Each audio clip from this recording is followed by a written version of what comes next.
दोस्तों सच में मोबाइलों के भी एयरबैग वाले कवर आने लगे हैं। ये बंदा यूट्यूब पर वीडियो देखता है कि मार्केट में ऐसा मोबाइल कवर भी है जो गिरते ही एयरबैग ओपन कर देता है, लेकिन आपके जैसे इस बंदे को भी वीडियो पर यकीन नहीं होता।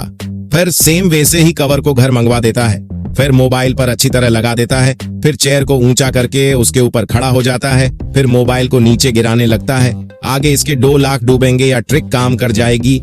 उसे पहले आप दूध और शराब में से क्या पीना पसंद करोगे? अगर आप दूध पीना पसंद करोगे तो वीडियो को लाइक एंड चैनल को सब्सक्राइब कर देना और कमेंट में अपना नाम लिख देना। ये ट्रिक तो काम कर गया, गजब यार।